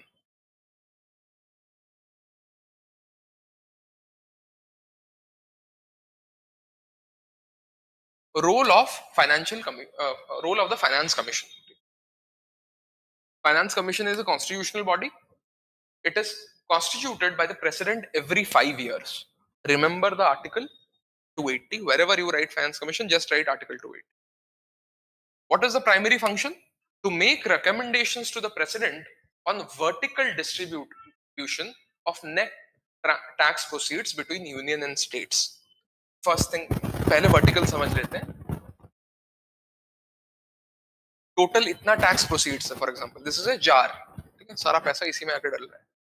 Vertical means उन्होंने बोल दिया कि चलो 58% union के पास रहेगा, 42% states के पास जाएगा. ठीक है, मान लो जार में इतने पैसे हैं, 42% वर्टिकल डिस्ट्रीब्यूशन हमने कर दिया. यूनियन बेसिकली ऊपर रहना चाहिए, स्टेट्स नीचे. And horizontal distribution of states share among themselves. ये जो 42% को हम अगर ले लें, इस 42% को डिफरेंट स्टेट्स में कैसे बांटना है? This is the horizontal distribution. Vertically हमने तो देख लिया, हॉरिजॉन्टली एक एक को कैसे देना है, ये हॉरिजॉन्टली दिया जाएगा. You understand vertical and horizontal? What? So basically it is the Finance Commission who decides centre के पास कितना रहेगा, स्टेट के पास कितना जाएगा. स्टेट में से कौन से स्टेट को कितना जाएगा, ये भी फाइनेंस कमीशन डिटरमाइन करती है. other functions to recommend the principles governing the grants in aid to states. जो हम grants दे रहे हैं states को, वो किस logic से दे रहे हैं? Is it just the finance commission finds some state better than other states? No, there should be some rationality. So that uh, finance commission decides. For example, finance commission might say चलो ये states का gross GDP produce है. GDP per capita is very less of this particular state, so we give them more money to develop. This particular state has more forest cover, so we give them more money so as to promote sustainable development. क्योंकि now states know अगर हमारा forest cover ज़्यादा रहेगा पैसा ज़्यादा मिलेगा. Things like these. To recommend measures to augment the consolidated fund of a state, to supplement the resources of panchayats and municipalities based on the recommendation of state finance commission. Basically, finance commission क्या करती है? Finance commission every 5 साल में बैठती है, एक committee के chairman होते हैं. पिछले वाले में NK Singh was the chairman of that committee. Now the finance commission, it will go ahead and decide that how to augment the consolidated fund of a state. That means states के पास खुद का जितना पैसा है उसको कैसे बढ़ाया जाए, टैक्सेशन रेवेन्यू कैसे बढ़ाया जाए. फाइनेंस कमीशन को these recommendations are advisory in nature but are generally accepted by the union government because finance commission is a constitutional body. Their recommendation have significant amount of weight. It is a primary body responsible for balancing the fiscal federal structure. इधर समझ आ गया fiscal federalism क्या है, क्यों finance commission important है. Fiscal federalism क्या है, पैसा कैसे बढ़ रहा है, ये और जीएसटी से फिस्कल फेडरलिज्म का हिसाब किताब है. Finance commission and GST. I'll do what now? I'll make a separate answer for GST also. We'll also discuss that in class क्योंकि GST अच्छे से समझ लेते हैं.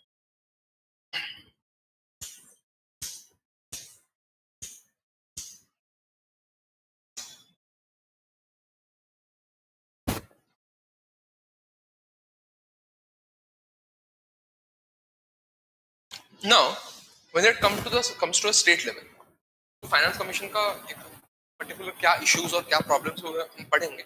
बेसिकली स्ट्रक्चर तुम लोग समझ गए फाइनेंस कमीशन क्या कर रही है. गवर्नर का पढ़ लेते हैं. The governor's office is one of the most controversial, of course. Why? I mean, what is the role that the governor is playing? First, it is the constitutional head of the state. Article 154. Governor is the nominal or the de jure executive head of the state. As per Article 163, they are bound to act on the aid and advice of the State Council of Ministers headed by the Chief Minister. जैसे president हम करते हैं PM बस council of ministers के add and advice में, similar हिसाब के साथ स्टेट लेवल पे.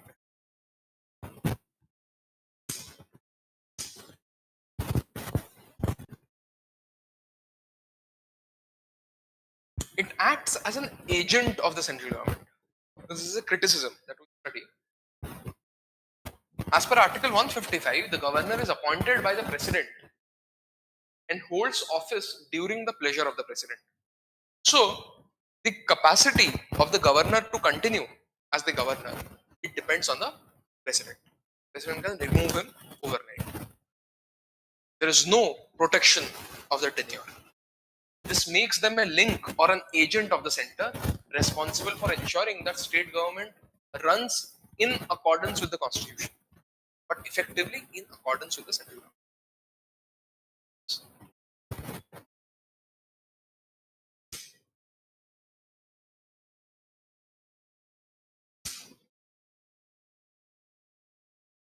Appointment and removal process. Governors are appointed solely by the union executive.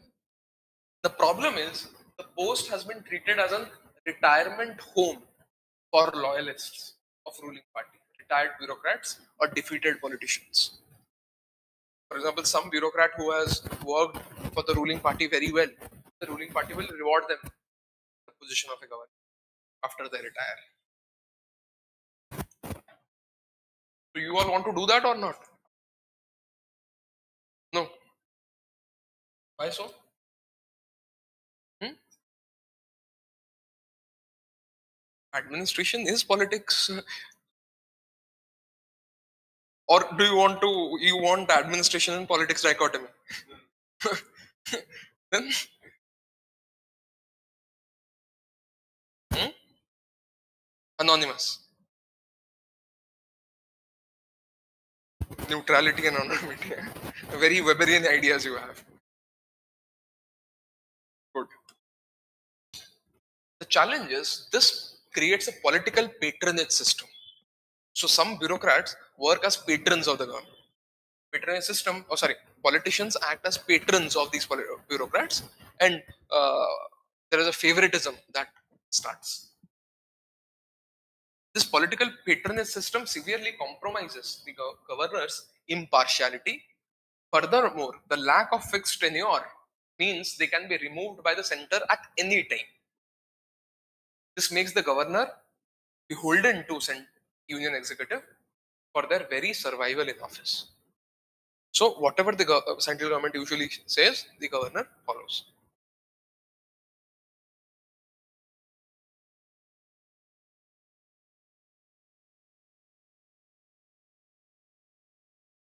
These are certain discretionary power of the governor that are often misused.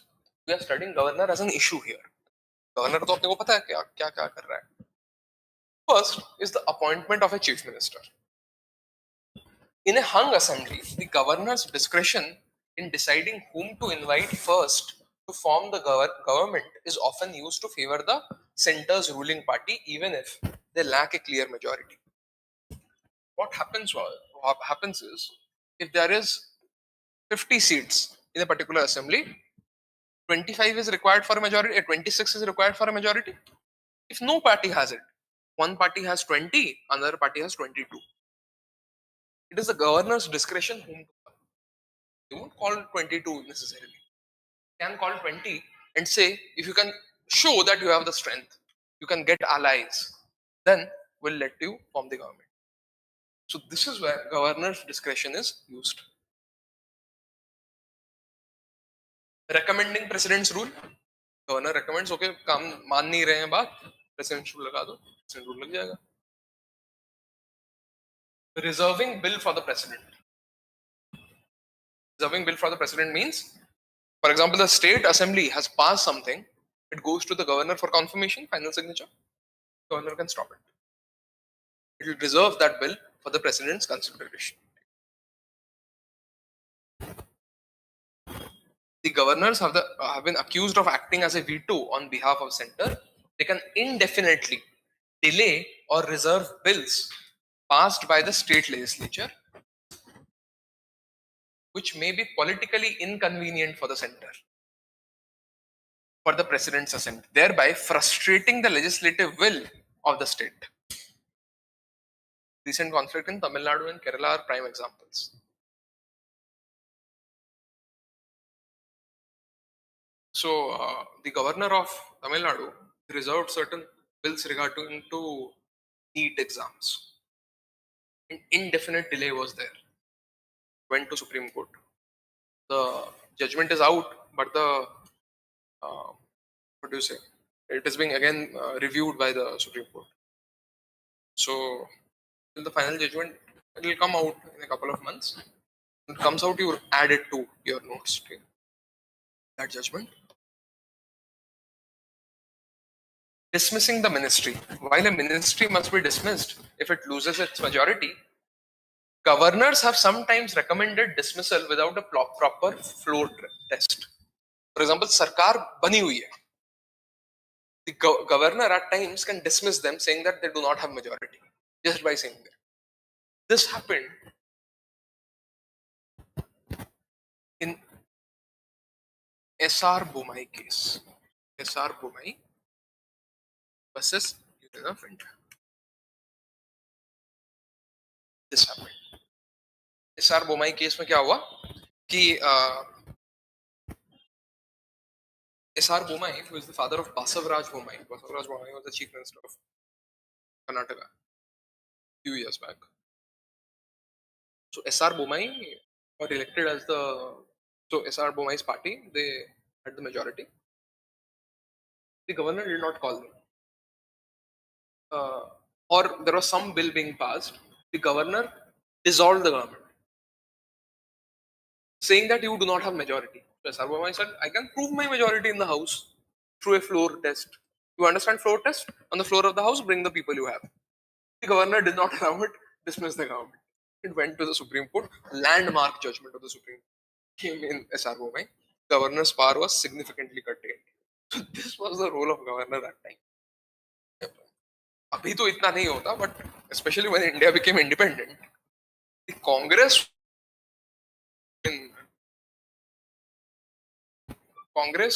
was not very familiar with working with an opposition party because India was Congress. So in 1959, when 1959 or 60, EMS Namboodiripad, he becomes the chief minister of what Kerala. Left wins there, left party wins. Congress government after few years or few months, they dismissed the government and put it under president's rule. So this was blatant misuse when India became independent. But with time, this misuse has so-called reduced.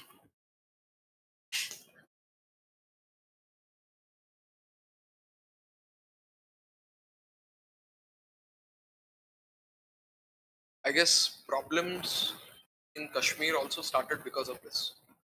This particular president, Farooq Abdullah's father's name is Sheikh Abdullah. Sheikh Abdullah's government was there. Nehru put that under, I guess, president's rule and jailed Sheikh Abdullah without a lot of reasons. Then a lot of protests happened, misgovernance happened, infiltration into Kashmir happened. Then a lot of militancy started during that time.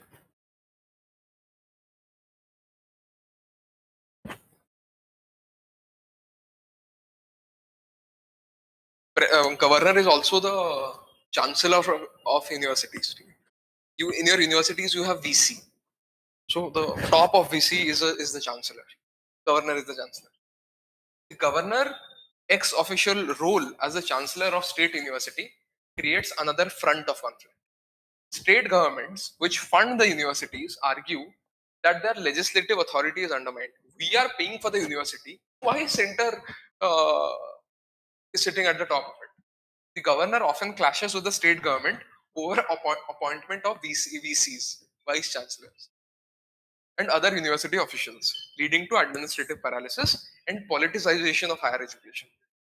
How do you think the government puts its own kind of teachers in these universities?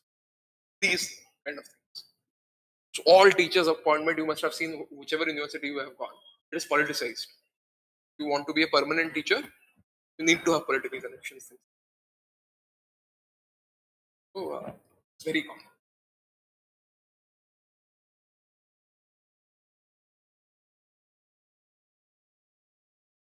KC Vare is very common. To write Pratap Bhanu Mehta's in yours.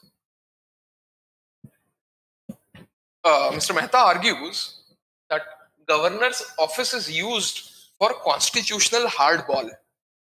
You understand what playing hardball means? For example, if you are talking something or there is a dispute between you and me, if I'm playing hardball means whatever solutions you are saying, I said no, I won't agree. I'm becoming very thorny in that I do not want to resolve the conflict. I just wanted to playing hardball. For example, you are in a negotiation, you are playing hardball there, so you are not agreeing.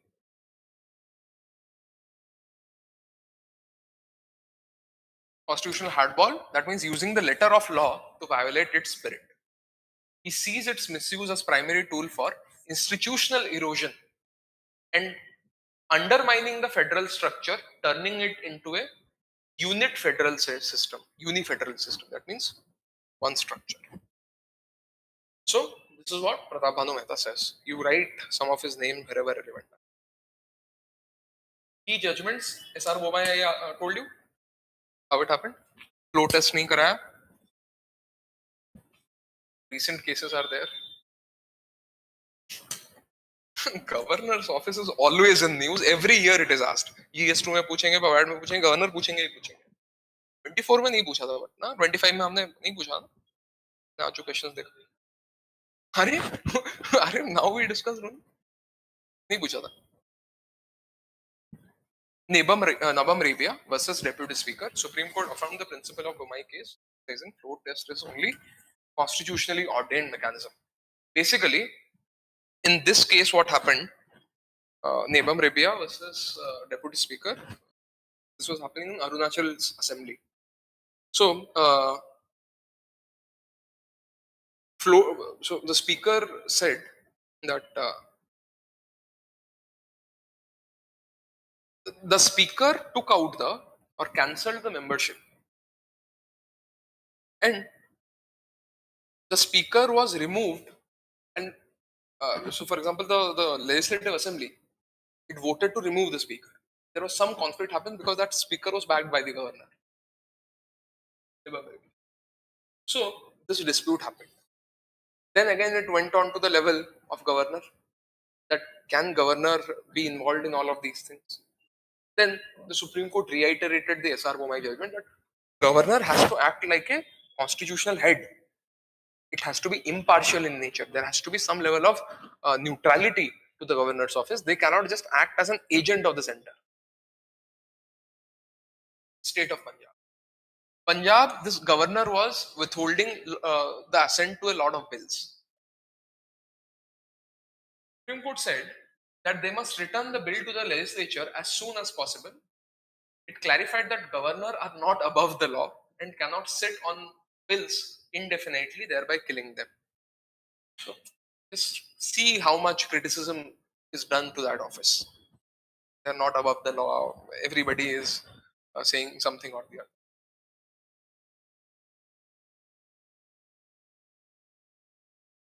Now, how should governors be appointed, and how should governors behave or act while working? Two major commissions, Sarkaria Commission and Punchi Commission.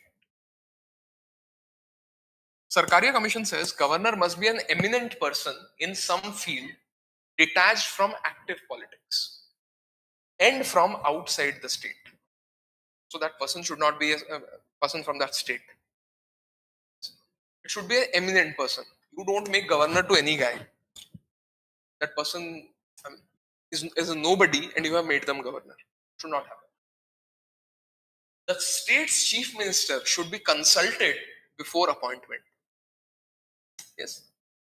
Tenure, government should have a fixed tenure of 5 years and not be removed for that except for gross misconduct and with a clear procedure.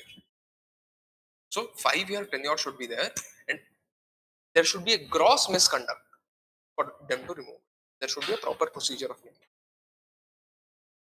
356, it must be used very sparingly. Article 356 is what? President's rule. It must be used very sparingly as a last resort, only after all other alternatives have been exhausted.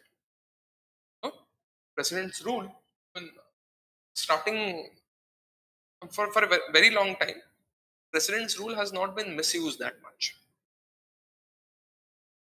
Appointing chief ministers in a hung assembly, the governor must follow a clear order of preferences. First, it should give preference to leader of a pre-poll alliance. Pre-poll alliance has happened, you give preference to them. Then preference should be leader of a single largest party. That means 20 and 22 seats are there with people, with the party. 26 is for majority. This party should be favored invariably. Third, leader of the post-poll alliance should come after that. So, because this person will make an alliance with somebody else and create a government. So, first chance should be given to this person. That whether this person can create an alliance or not. Kunchi Commission appointment, suggesting that governor should be chosen by a committee comprising of Prime Minister, Home Minister, the Lok Sabha Speaker, and Chief Minister of the concerned state. Committee basis they brought. Removal, it recommended a fixed tenure and proposed that governor should be removed only through a resolution passed by the state legislature, similar to the impeachment of the president. State legislature he governor को हटा सकती है. So can you see how much power it will give to the state legislature? It can remove this. This would make the governor accountable to the state, not the center. Article 356 के लिए Panchi Commission has given a very good recommendation. It suggested localized emergency provisions, allowing center to take control of a specific troubled area for a limited period rather than dismissing the entire state government. For example, Maharashtra. Maharashtra is a huge state. Only problem is with, for example, Nagpur area. This is where the problem is lying. These all areas you leave. You select certain district and put emergency and take over the governance there. Don't dissolve the assembly totally or the state government. This is why it was important. So this is what Kunchi Commission said. Reserving bill. It recommended that it should be a clear, constitutionally mandated timeline, that is 6 months, for the governor to act on a bill. That there is a mandate of a timeline, that you have to act within that. If you don't, that means that bill is passed, will be considered passed. Chancellor role, it explicitly recommended that governor should not be the chancellor of university, thereby removing this major source of friction. Remove them as chancellors. फटाफट ये देख लेते हैं.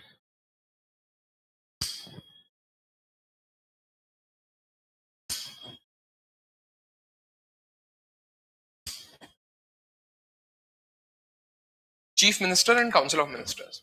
Chief Minister is the real executive, is the de facto executive head of the state. The governor is the de jure head. Appointment. The governor appoints the leader of majority party in the state legislative assembly as the chief minister. Okay? Powers of the chief minister. In relation to Council of Ministers, he advises the governor on appointment of ministers. He allocates and reshuffles portfolios, and he can ask any minister to resign. His resignation or death automatically dissolves the entire Council of Ministers. So basically, chief minister is the pinnacle and decides who all work with him. He is the sole authority to decide. Chief minister's role is very, very important.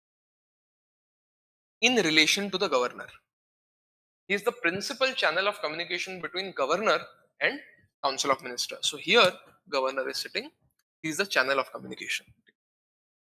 He is like the keystone around which things are evolving. Legislature. He advises the governor on summoning and proroguing the session and can recommend the dissolution of assembly. See the amount of power chief minister. Governor summons the assembly, state legislative assembly, prorogues the assembly. You understand these two terms? Basically, summoning means bringing them together and saying that the session will be for this month. They come together and sit and pass laws. And prorogue means you ask them to go away and come back after these few months. Summon and prorogue. Chief Minister advises the governor to do so. And the Chief Minister has the power to dissolve the assembly altogether if the Chief Minister wants re-election. You see that? How much amount of power they have? So because of this. Then comes Council of Ministers. So how are Council of Ministers chosen? For example, Chief Minister says that these all people will be my Council of Ministers. It says to the governor to appoint them. That is how they are chosen. They are collectively responsible to the state legislature. This means they must resign as a body if they lose a no confidence vote. So they are collectively responsible to state legislature. 91st Amendment, this amendment capped the total size of Council of Ministers at 15% of the total strength of the Legislative Assembly to curb the practice of jumbo ministries. What used to happen is, before this 91st Constitutional Amendment, if a coalition government is there, if there are 100 seats, they'll make 50 people as ministers. Minister of this, that, all small things, they'll create ministries. To stop this, they brought this 15% clause. Bhai, whatever is your membership of the house, only 15% can be ministers. This was a rationale. Rest we'll do tomorrow.